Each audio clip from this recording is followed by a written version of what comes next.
Obrigado. Boa noite a todos. A gente vai para 1 Pedro, capítulo 1. Nós estamos no penúltimo encontro em 1 Pedro, nessa série, que eram 7 marcas da vida peregrina, acabaram virando 8. Davi está orando para não virar 9, né? Porque aí o Davi organiza a agenda de sermões do ano, ele que preenche a planilha, e aí eu fico baldeando a planilha do Davi, que Davi, eu vou precisar de um sermão a mais, aí muda o ano inteiro, coitado. Davi está se tremendo já aí, pedindo para eu não dividir mais nenhum sermão ao meio. Vou me esforçar, pastor Davi, eu juro. Mas hoje a gente vai do verso 17 ao verso 21 do capítulo 1 de 1 Pedro. Quando você vai abrindo, me permita... Do nada subiu aqui bem alto o meu retorno, não sei se... Pode me deixar com pouco retorno, viu? Se for ficar fazendo microfonia, pode... Eu me escuto bem. Falo alto por má educação mesmo, não é por surdez não. Mas quando você vai abrindo, me permita uma palavra de introdução. A vida muitas vezes se parece com uma competição disputada em um estádio cheio. Há muitas vozes nas arquibancadas que muitas vezes a gente escuta enquanto corre nossa jornada. Famílias, amigos, inimigos, a sociedade, a própria igreja, as tradições, sejam religiosas, sejam sociais, as redes sociais, as expectativas que a gente tem no nosso coração. Cada grupo grita uma coisa. E na nossa jornada de fé, há muitas vozes que a gente sempre escuta enquanto caminha. E cada plateia parece que espera de nós uma atuação diferente. Os pais esperam o nosso sucesso financeiro, os filhos esperam a nossa presença carinhosa, os amigos esperam algum tipo de lealdade, o mundo espera que a gente participe de sua ética, de seus valores e de sua moral, a igreja deseja determinado tipo de entrega, e diante de cada uma das plateias à nossa volta, a gente se sente motivado a tentar buscar algum tipo de respeito. A gente quer, muitas vezes, assentir as vozes e as expectativas daqueles que estão à nossa volta. Diante de uma plateia, a gente quer parecer respeitável, diante de outra plateia, a gente quer ser considerado inteligente, diante de algumas outras, a gente quer parecer forte, diante de outras, sensível, em algumas plateias, a gente quer parecer espiritual, em outra, a gente não quer parecer bitolado demais, e a gente quer passar a vida, às vezes, trocando de personagem conforme muda a arquibancada. E a gente tem uma plateia a quem a gente quer servir. E eu gosto muito do que os puritanos diziam. Aquele grupo religioso, tão famoso por tentar aplicar na sociedade os ideais calvinistas, eles diziam que um crente é alguém que vive diante da plateia de um. Como cristãos, a única plateia que deveria importar é Deus. Tanto que a teologia reformada possui um termo famoso chamado coram Deo, é um termo latim para falar de estar diante de Deus. Vivemos a vida diante do Senhor, um Deus que olha para a gente, uma plateia de um, e ao invés de vivermos a vida preocupados com aquilo que os outros dizem, as expectativas que os outros têm sobre nós, deveríamos viver a nossa vida sabendo que há um Deus que olha para nós, há um Deus olhando para a gente. Quando a gente esquece que vive coram Deo, que vive diante de Deus, a gente vive a vida em busca de performance. A gente quer atuar para a igreja, a gente quer atuar para os amigos, a gente quer atuar para a esposa ou para o marido, a gente quer assumir o tipo de papel que o mundo espera de nós. E eu imagino que, colocado nessas circunstâncias e nesse momento, o papel que se espera de mim é esse aqui, é a minha performance de fé, é a minha performance profissional, é a minha performance relacional, o que quer que seja. Como peregrinos não vivem diante de uma grande plateia. Existem poucos olhando para nós, às vezes até. A gente só imagina as expectativas dos outros. Deveríamos viver preocupados com a expectativa do nosso guia, daquele que olha para nós em nossa jornada. Há um filme muito maravilhoso, eu gosto muito de filme de esportes, né? Você pode pegar minhas dicas aí, se você quiser se motivar ao atletismo. Um filme maravilhoso, um clássico, se chama Carruagens de Fogo. Carruagens de Fogo conta a história de Eric Lindell, que corria diante de milhares de pessoas. Há uma nação esperando a sua vitória, adversários tentando derrotá-lo, multidões acompanhando cada um dos seus movimentos. Mas quando ele é questionado por que é que ele corre, ele diz que quando ele corre, e quando ele corre rápido, ele sente o prazer de Deus. Ele diz: Deus me fez veloz. Quando eu corro rápido, eu sinto o prazer de Deus. Havia um estádio cheio olhando para ele, mas ele só se importava com a plateia daquele que o fez. Enquanto a multidão se preocupava com o seu desempenho, ele se preocupava com o Deus que via a sua vida. 1 Pedro é um texto para peregrinos, cercados por muitas vozes humanas, gritando coisas às vezes dissonantes. O nosso coração muitas vezes ouve essas vozes, internaliza essas vozes, assume esses valores e esquece de que no fim das contas nós prestamos satisfação a um só, é a Deus, é o nosso Senhor. Ao invés de vivermos como peregrinos tentando conquistar a aprovação da multidão, nós deveríamos viver lembrando daquele que está olhando para cada detalhe da nossa vida, para cada passo da nossa jornada. Porque por mais que a vida cristã às vezes seja vivida diante de um estádio cheio, a nossa plateia é o Pai, o Filho e o Espírito Santo. É a eles que devemos satisfação. O texto de hoje nos fala sobre viver diante do sangue. Nos fala de viver temendo diante daquele que vê o que é que nós fazemos com o sangue precioso do seu Filho. Nós estamos numa jornada, não é necessariamente uma corrida literal, como Eric Lindell, ou como algum maratonista. Nós estamos diante de uma jornada vivida diante do sangue. Houve um sangue precioso derramado para que pudéssemos viver com Deus. No fim das contas, a pergunta que a gente vai ter que responder é: o que é que nós fizemos com o sangue que foi derramado por nós? Há um Deus olhando para a nossa jornada. Há um Deus que se preocupa se nós estamos pisoteando o sangue do Cristo, se estamos vivendo dignos do sangue que foi derramado, ou se estamos ouvindo os gritos do mundo, aceitando os aplausos dos descrentes, ao invés de valorizarmos aquele que nos entregou do que há de mais valioso, que é o sangue derramado de Cristo Jesus.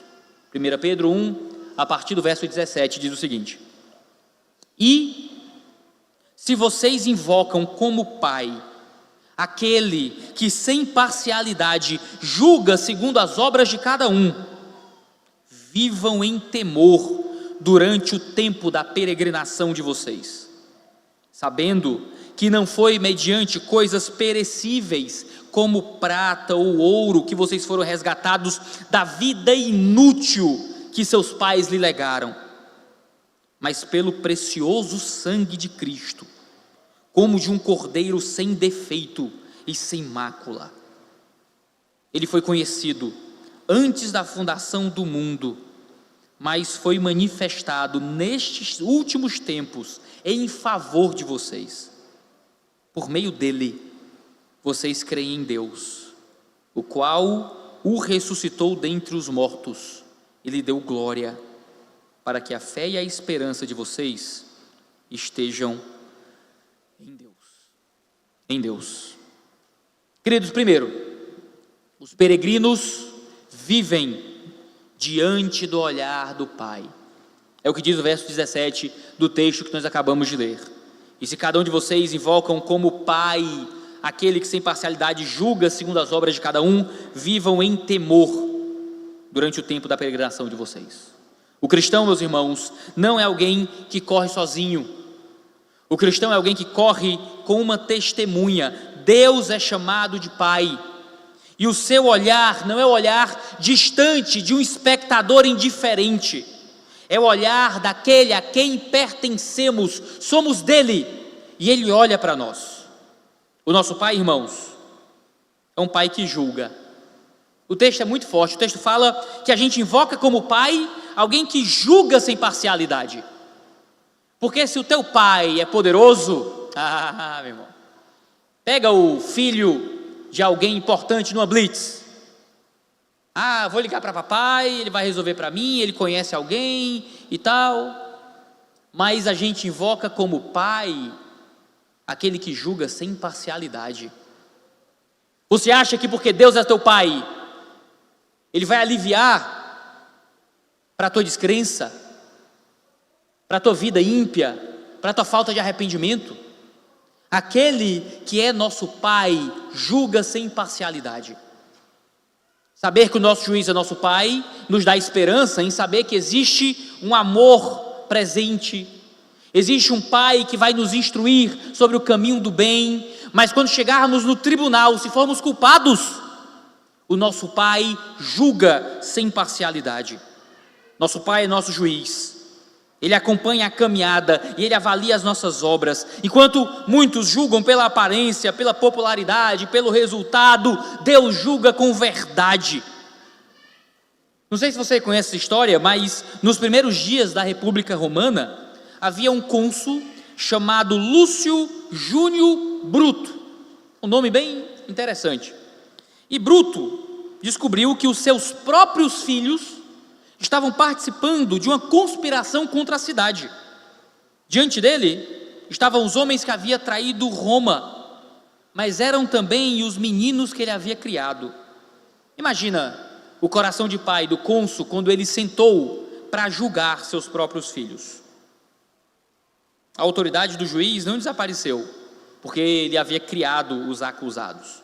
Segundo o historiador Tito Livio, Bruto demonstrou dor no julgamento, mas condenou os próprios filhos.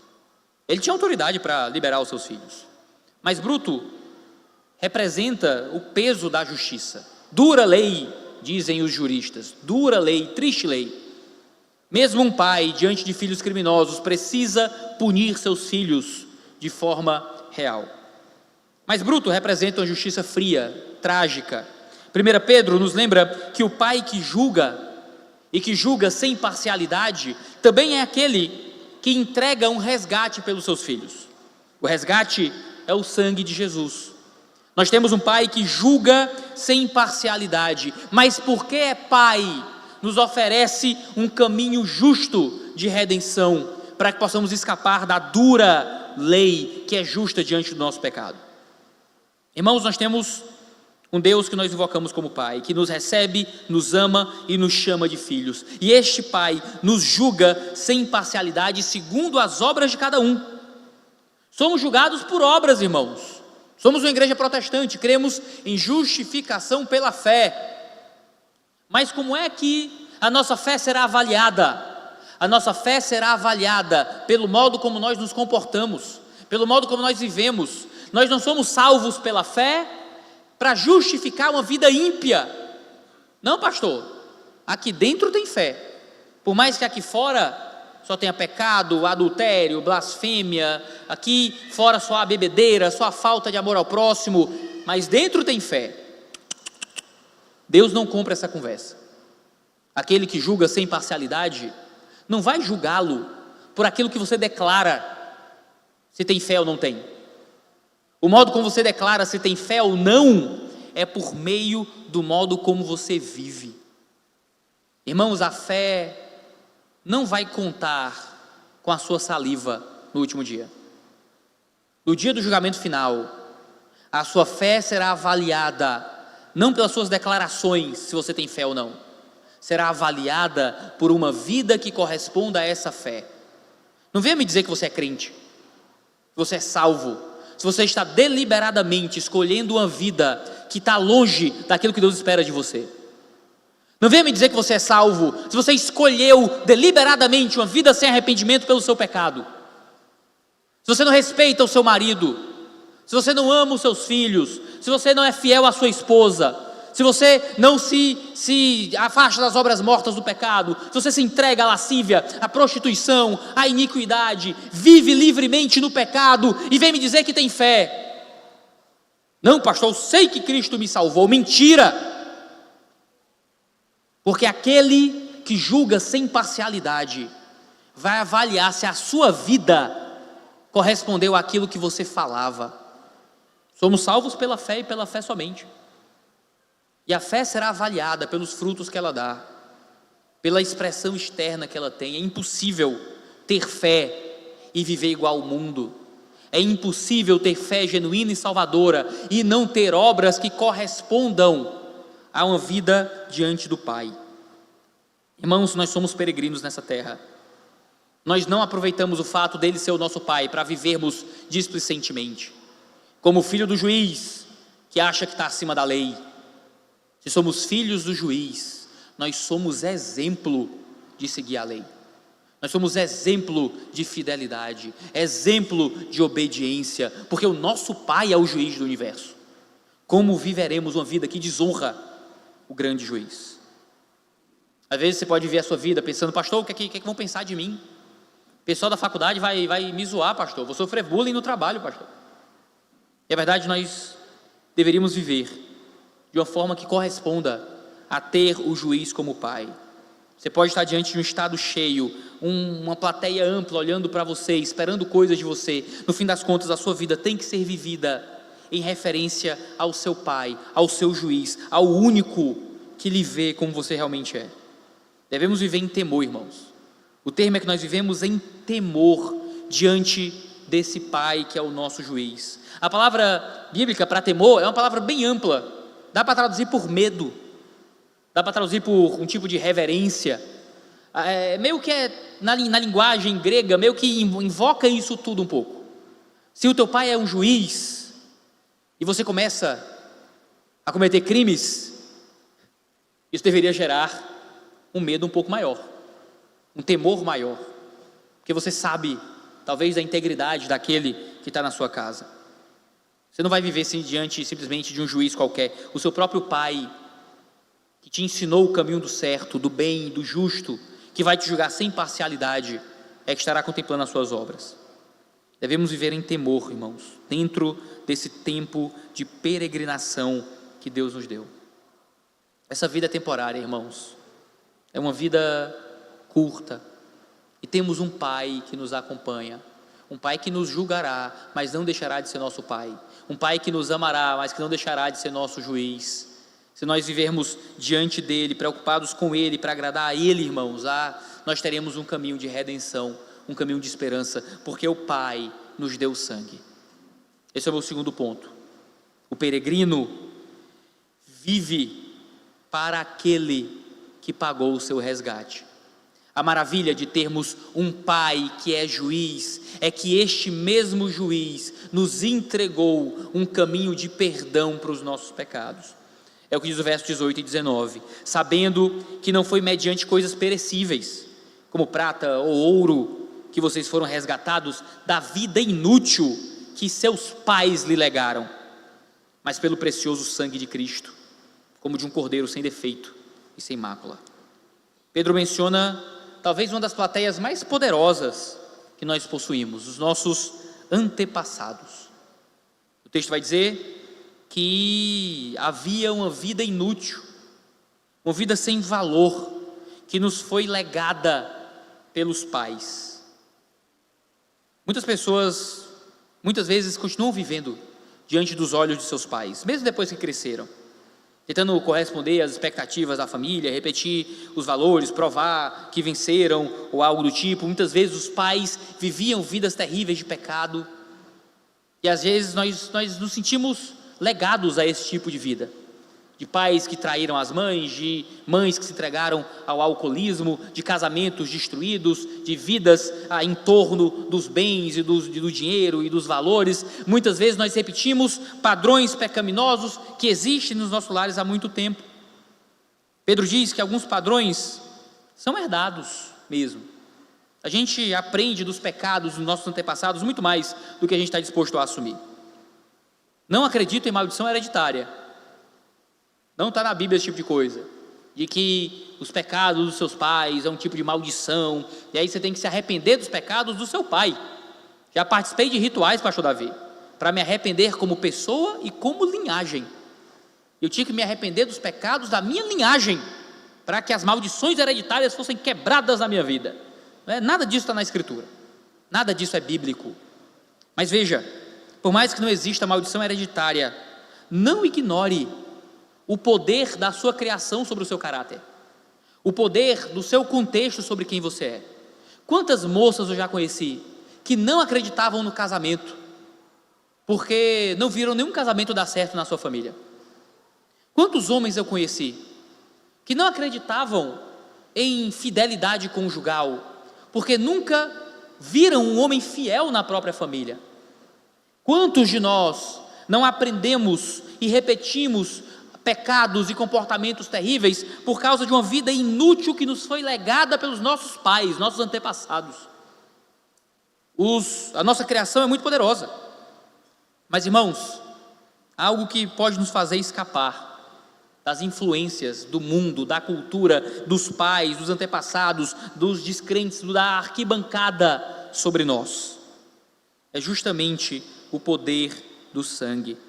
O peregrino já não precisa representar o papel que lhe foi legado pelos seus antepassados. A sua vida já foi adquirida por outro. Nós temos outro pai. Ah, pastor, mas meu pai e minha mãe tiveram um casamento terrível, mas seu pai agora é outro. É assim que a gente fala, teu pai é outro. Irmão, teu pai é outro.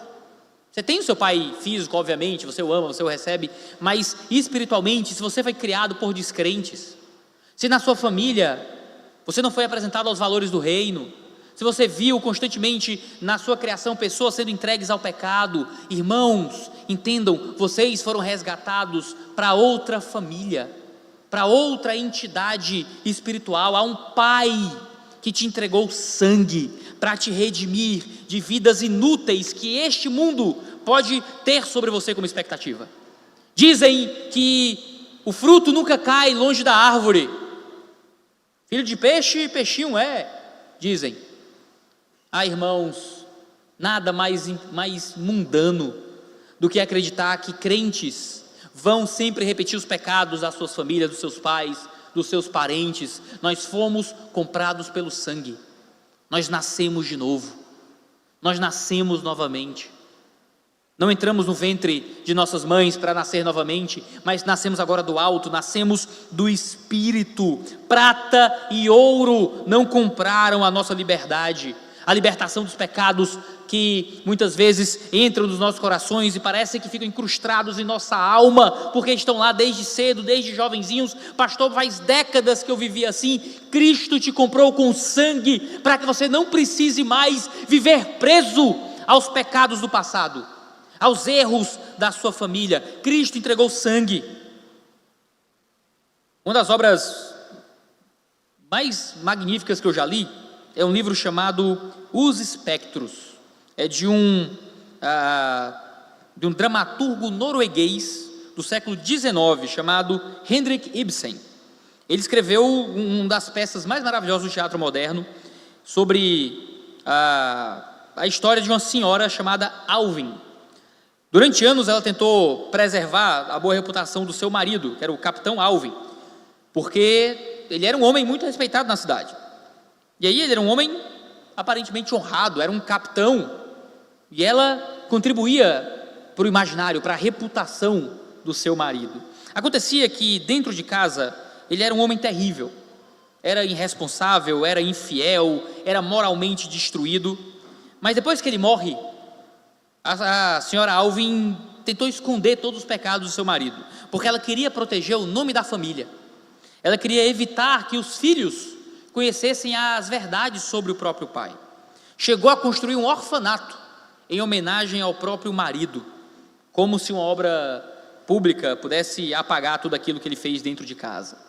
Acontece que na obra o passado não permanece enterrado, e os pecados do pai continuam trazendo consequências. As mentiras da família continuam moldando as decisões da mãe. O filho volta para casa carregando marcas da vida do pai, e aos poucos a senhora Alvin percebe que aquela casa estava cheia de espectros, que é o nome que se dá para fantasmas de alguma forma. Eu não creio em fantasmas, não acredito em monstros debaixo da cama, mas será que a gente não conserva muitos fantasmas nos corredores da nossa peregrinação? Pecados que nem são nossos, mas que por algum motivo a gente acredita que serão nossos, porque foram dos outros à nossa volta, que serão nossos porque a gente viu acontecer muitas vezes ao nosso redor. Os espectros muitas vezes são os pecados, os medos, padrões do passado que continuam vivos no nosso coração. Na história, na dramaturgia, o marido tinha morrido, mas a maneira dele viver ainda governava a casa. Irmãos, Pedro diz que nós fomos resgatados não só do pecado, fomos resgatados da vida inútil, de uma vida inútil que nós recebemos dos antepassados. Irmãos, eu sei que todos nós nascemos dentro de uma história, nós herdamos costumes, herdamos também valores, herdamos memórias, podemos herdar muitas maneiras erradas de viver. Há famílias em que a violência passa de uma geração a outra, em que o orgulho, a mentira, a frieza, a ambição, o medo, a idolatria do dinheiro, a incapacidade de pedir perdão, passam de uma geração a outra. Pastor, mas você tem que entender como foi minha criação, pastor. Pastor, é que lá em casa a gente não pedia desculpa, a gente só se tratava normal. Pastor, é que lá em casa minha mãe nunca fez essas coisas para meu pai. Não, porque pastor, lá em casa, tem que ver como é que eu fui criado, pastor. E veja, como você foi criado tem uma importância na formação de quem você é. Eu não desconsidero isso. Mas se você tem como pai aquele que te resgatou pelo sangue, o modo como você foi criado significa menos do que o modo como você foi comprado. O modo como você foi criado significa menos que o modo como você foi comprado. Você foi comprado não por valores humanos, foi pelo sangue. O sangue de Cristo que te redime de todo pecado foi derramado sobre você e sobre a sua história, para que agora, como peregrino, você possa se livrar das amarras do passado. Em Cristo, o passado continua explicando quem nós fomos, mas já não possui o direito de decidir quem você é e quem você vai ser, porque pelo sangue de Cristo você foi resgatado da natureza vazia da vida presente. O sangue de Cristo interrompe a repetição de padrões terríveis, nos dá uma nova herança, uma nova família, uma nova maneira de viver, uma maneira de viver redimida pelo sangue. Se você é peregrino, você pode sair da casa dos seus antepassados sem continuar carregando fantasmas, o fardo dos erros dos outros. Irmãos, a plateia decisiva não é quem te precedeu, a plateia decisiva é quem sangrou por você. Isso muda a natureza da nossa obediência. Nós não vivemos, mais uma vez repito isso várias vezes ao longo da série de sermões, nós não vivemos tentando conquistar o amor de Deus, nós vivemos porque Ele nos amou primeiro, nos libertou primeiro, nos deu um meio de continuar essa jornada diante da maravilha da cruz, um olhar que nos examina, sim, o olhar de um juiz, mas o olhar de um pai que se entregou para nos dar salvação. Nós fomos resgatados da vida terrível do pecado por meio do sangue. Que sangue poderoso, que sangue precioso, o sangue da aspersão que fala melhor que o sangue de Abel, o sangue que continua clamando por nós. Temos a redenção por meio do sangue, o perdão dos pecados, a saber, a riqueza de sua graça. Irmãos, que coisa preciosa, maravilhosa é ter esse sangue derramado sobre nós. Mas irmãos, que coisa terrível é viver a vida como se esse sangue não significasse nada. Que coisa terrível é pisotear o sangue do Cordeiro. Que coisa terrível é nos entregarmos livremente ao pecado, vivermos como se esse sangue não fosse precioso, como se não fosse nada, como se fosse sangue de bodes ou de bois, como se fosse prata e ouro humano, e não o sangue do Filho de Deus, puríssimo, derramado pelos nossos pecados. Esse sangue, irmãos, nos dá tudo que nós não podemos alcançar. Eu lembro de 2 Reis 5, quando Naamã aparece como um homem poderoso, comandante do exército da Síria, respeitado pelo rei, cercado de prestígio. A plateia em volta de Naamã era grande, aplaudia, gritava seu nome, mas ele carregava no seu corpo o peso de uma doença que o tornava impuro. Naamã era leproso. Quando ele ouviu que havia em Israel um profeta capaz de curá-lo, ele partiu levando consigo uma pequena fortuna. Ele achava que talvez o ouro e a prata pudessem comprar a sua cura.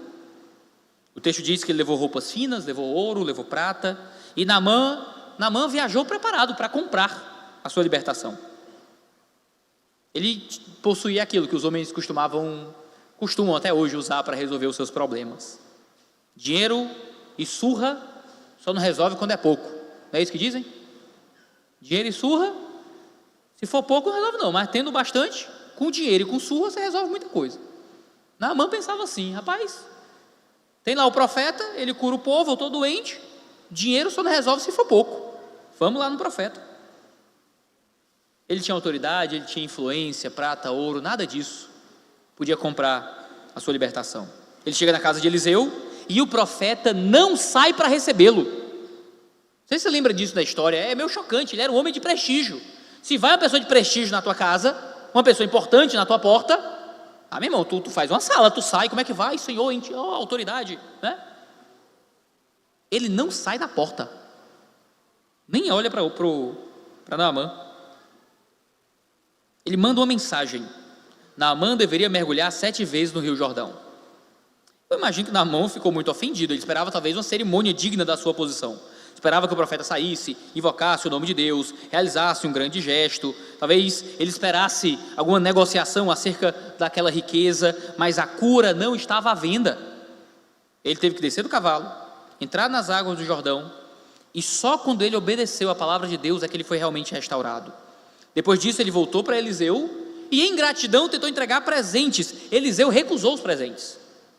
Naamã havia chegado com prata e ouro, saiu curado, sem conseguir pagar pela sua purificação. Irmãos, quanto de nós achamos que prata e ouro podem comprar o favor de Deus? Quantos de nós não achamos que a oferta que damos compra o favor de Deus?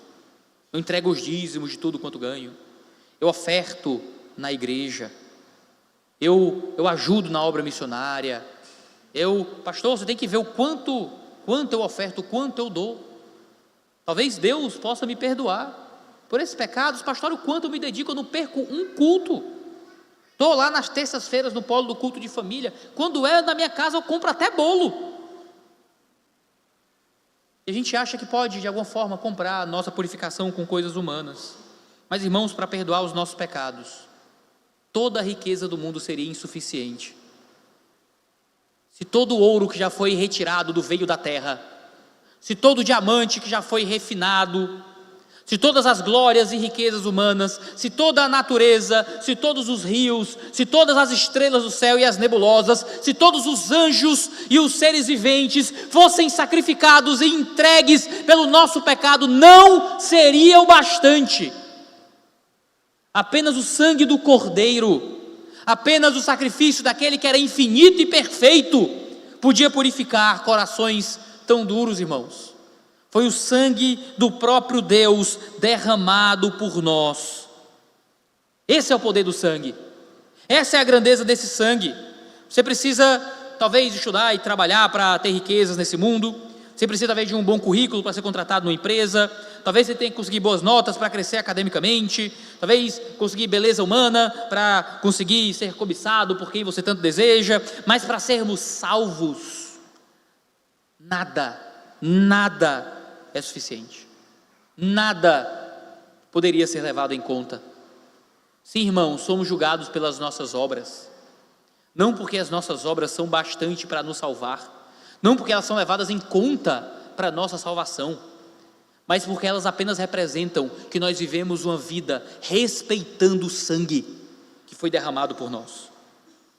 Mas infelizmente, irmãos, quantas vezes nós vendemos Jesus ao pecado? É muito fácil julgar Judas, não é? Você já leu a Bíblia e olhou a história de Judas com um olhar de julgamento? Como é que esse caba faz um negócio desse? 30 moedas, meu irmão, 30? Que é isso, vendeu Deus por dinheiro? O traidor, parece muito fácil. Esse foi o preço que ele deu para o sangue derramado, 30 moedas de prata. Trocou Jesus por dinheiro, preferiu aquilo que ele podia guardar nas mãos do que aquilo que poderia morar dentro dele. Mas a história dos evangelhos logo revela, não é, o valor de cada coisa. Depois que Jesus é levado, Judas considera aquelas moedas algo insuportável, tentou devolver as moedas, terminou lançando as moedas do templo. A prata que ele havia usado para vender Jesus não podia libertá-lo da culpa de vender Jesus.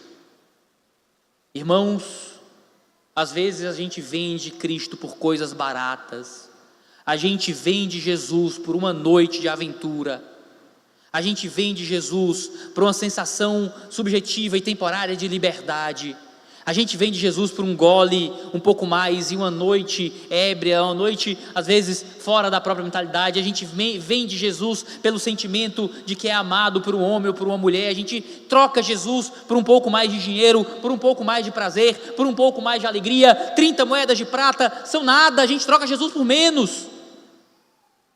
Ao invés de amarmos esse Cristo e vivermos uma vida digna do sangue, trocamos Cristo como Judas. Pedro coloca diante de nós, irmãos, talvez uma referência à própria história de Judas.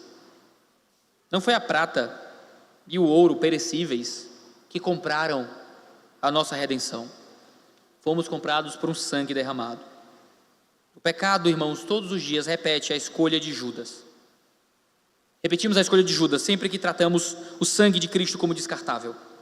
Sempre que tratamos a obra da cruz como algo dispensável, sempre que trocamos fidelidade por prazer, sempre que trocamos Deus por reputação, por dinheiro ou por poder, sempre que traímos e pisamos no sangue, consideramos barata a vida comprada pelo sangue, não vale nada. Valioso é aquilo que perece, são os prazeres desse mundo.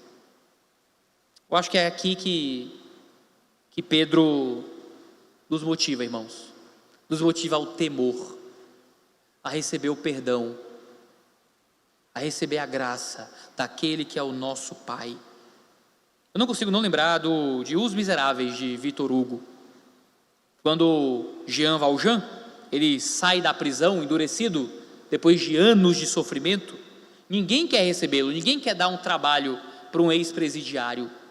E aí Jean Valjean, ele é encontrado por um bispo que abre a casa, que permite que Jean Valjean durma lá, lhe dá comida como um incrível ato de caridade. Num período pré-revolução francesa, um período de muita pobreza, um bispo cuida dele. Como Jean Valjean responde em gratidão, ele encontra alguns utensílios de prata na casa do bispo, rouba esses utensílios e foge. E quando foge, é pegue pela polícia. A polícia reconhece aqueles itens como pertencentes ao bispo e chamam o bispo. Pegamos aqui o criminoso, ingrato, você abriu a morada na casa e ele lhe rouba. O que é que o padre responde? O padre diz, não, eu dei essas coisas para ele, inclusive ele esqueceu algumas. Ele pega 2 candelabros, também de prata, entrega para Jean Valjean, tome, você esqueceu parte do que eu havia lhe dado, e libera aquele homem. Jean Valjean é perdoado em uma misericórdia que expunha a gravidade do roubo. Ele não tinha só quebrado a lei, ele havia traído uma graça maravilhosa de alguém que abriu a porta como se ele fosse um filho, ele sendo um criminoso. Ele rouba aquele que lhe deu morada, e quando é pegue, ele recebe mais graça, mais misericórdia. Irmãos, a gente troca Deus por coisas pequenas, e quando a gente volta em arrependimento, a gente encontra um perdão que nos marca para sempre. Na história, Jean Valjean passa o resto da sua vida marcado pela graça daquele bispo. Irmãos, se nós somos peregrinos nesse mundo, nós não deveríamos viver o resto da nossa vida marcados pela vida inútil que nos foi legada, que nos foi ensinada pelos valores do mundo, pelos gritos da plateia. Deveríamos viver marcados pela graça que foi derramada pelo sangue, crendo que o nosso Pai derramou sobre nós um modo de termos uma vida justa, onde podemos romper o ciclo do pecado e finalmente viver uma vida maior, uma vida melhor, que não só nos livra da condenação, mas que nos compra para Deus. Pecar é trair esse sangue. Santidade, viver fugindo do pecado, é se lembrar do tamanho da graça e da misericórdia que nós recebemos daquele que nos deu morada como Pai. Por isso, irmãos, em último lugar, o peregrino é aquele que espera ansiosamente o veredito eterno, o veredito do eterno que ressuscita os mortos. É o que a gente tem a partir então do verso 20. Ele foi conhecido antes da fundação do mundo. mas foi manifestado nesses últimos tempos em favor de vocês. Por meio dele, vocês creem em Deus, o qual ressuscitou dentre os mortos e lhe deu glória, para que a fé e a esperança de vocês esteja em Deus. Irmãos, toda competição caminha para um resultado. Somos peregrinos, mas não andamos sem rumo, estamos indo em direção a alguma coisa. Toda peregrinação espera uma chegada. Existe uma multidão que emitiu um veredito sobre Cristo. O que é que a arquibancada fez? A arquibancada rejeitou a Cristo, escolheu Barrabás, humilhou a Cristo, crucificou a Cristo. Deus emitiu outro veredito, diferente do veredito do mundo. Deus ressuscitou o seu Filho e o deu glória. A ressurreição mostra que o julgamento do mundo vale muito pouco, que o julgamento do mundo não é definitivo, que o mundo pode chamar de fracasso aquilo que Deus chama de glória, que o mundo pode rir da sua honestidade, mas que Deus te louva dos céus, que o mundo pode zombar da tua fidelidade, mas que há um Deus que recompensa aqueles que permanecem. De que o mundo pode dizer que você merece uma esposa melhor, que você consegue um marido melhor, que você pode estar no emprego melhor, é só abrir sua ética um pouquinho. O mundo vai julgar você, mas os juízos do mundo, irmãos, são os juízos de quem crucificou Jesus.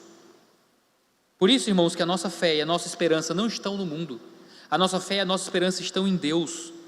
Nós, como peregrinos, podemos suportar desaprovações passageiras das plateias do mundo, porque a nossa esperança está no nosso Pai, que é o nosso juiz.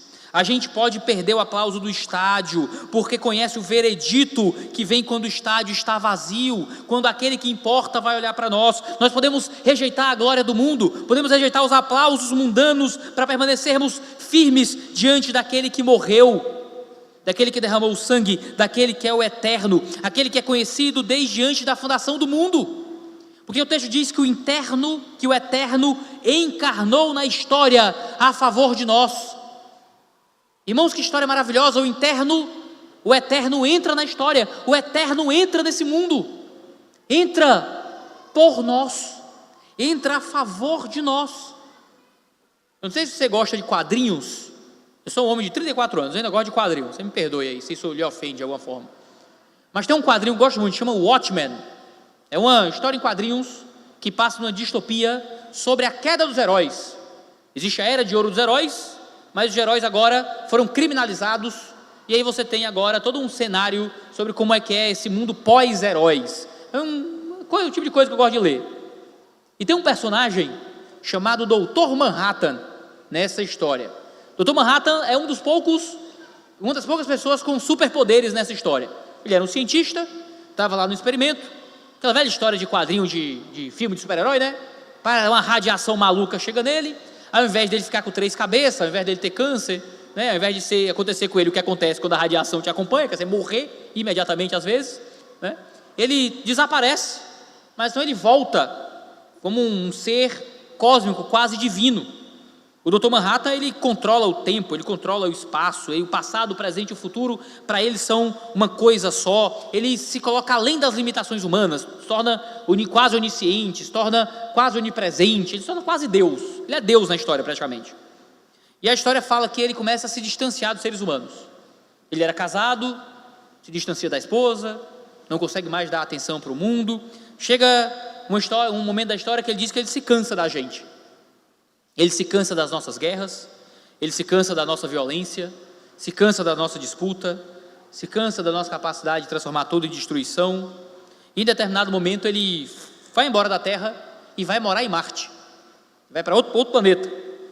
O homem que se torna um ser quase divino conclui que a humanidade não merece a sua atenção. Ele está cansado da gente. Cristo, que não era homem, era Deus, que se tornou homem, totalmente divino. Ele entra na história voluntariamente e entra por nós, porque não cansou de nós. Pelo contrário, porque nos amou nos conhecendo, conhecendo a nossa maldade, conhecendo as nossas guerras, conhecendo as nossas traições, conhecendo a nossa idolatria, conhecendo a nossa ingratidão. Ele sabia, ao nos dar morada, que roubaríamos a sua casa e fugiríamos. E ainda assim, sabendo que seria rejeitado, ferido, crucificado, Ele entra na história para nos salvar, a favor de nós. Ele derramou o sangue dele, sabendo de tudo que você faria, de toda a vida inútil que você viveu antes de conhecê-lo, de todos os pecados que você comete agora, de todos os erros que você ainda vai cometer. Ele sabia de tudo isso quando sangrou por você na cruz.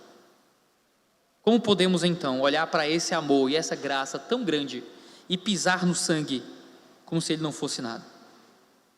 Aquele que foi conhecido antes da fundação do mundo foi manifesto nesses últimos tempos em favor de nós. O Eterno não observou a nossa história de uma distância segura. O Eterno entrou na nossa história, assumiu a nossa carne, percorreu as nossas estradas, sentou-se à mesa com pecadores, chorou diante da morte e entregou o seu próprio sangue para que possamos viver para Ele. A nossa fé e a nossa esperança, irmãos, estão nessa jornada. A nossa fé e a nossa esperança estão naquele que nos deu vida. Então, irmãos, eu pergunto: você está vivendo diante de qual plateia? Você está se importando com os olhares de quem? Quem é que, no fim das contas, quais são os olhares, no fim das contas, que governam a sua vida? Todos nós vivemos diante de muitas pessoas, do presente à nossa volta, do passado, que nos legam vidas, às vezes até do futuro. Mas, irmãos, o Pai vê a nossa peregrinação. Temos um Cordeiro que pagou o nosso resgate, um Deus que ressuscitou Cristo. É Ele quem dará o veredito final. O estádio está sempre cheio. Há muitas vozes na nossa cabeça, no nosso coração, na nossa casa, na nossa igreja, no nosso trabalho. Há muitas vozes. Algumas delas talvez nos aplaudam, algumas talvez nos condenem, outras talvez tentam dizer quem a gente deveria ser. Mas o peregrino continua correndo. O peregrino continua avançando. Ele continua rejeitando todas as vozes na sua cabeça que mandam ele parar, e ele continua quando o joelho dói, quando o coração bate forte, quando dizem: pare, não vale a pena, não é suficiente, não é o bastante, você não consegue, você não merece. O peregrino continua ouvindo a voz do sangue no seu ouvido, porque ele sabe que quando as arquibancadas estiverem vazias, porque ele sabe que quando todas as vozes estiverem se calado, ele ainda permanecerá diante da face de Deus e prestará contas de como tratou o sangue que foi derramado pela sua redenção. Você tem pisado nesse sangue? Talvez seja a hora de procurar a Cristo agora, em arrependimento. Ele é seu Pai, mas Ele é seu juiz. Você tem pisado nesse sangue displicentemente, planejado pisar mais nesse sangue, evitado ser digno desse sangue? Lembre, o seu Pai é o seu juiz, Ele julga sem parcialidade e avaliará as obras de cada um de nós. Você tem sofrido por esse sangue? Você tem tido medo dos erros que tem cometido por esse sangue, diante desse sangue? Lembre que o seu juiz é seu Pai, que o seu juiz lhe entrega um caminho de perdão, que o seu juiz lhe deu o caminho da redenção. Tudo que Ele espera é que você viva de acordo com aquilo que você diz crer, e que esse sangue é suficiente para perdoar os seus pecados.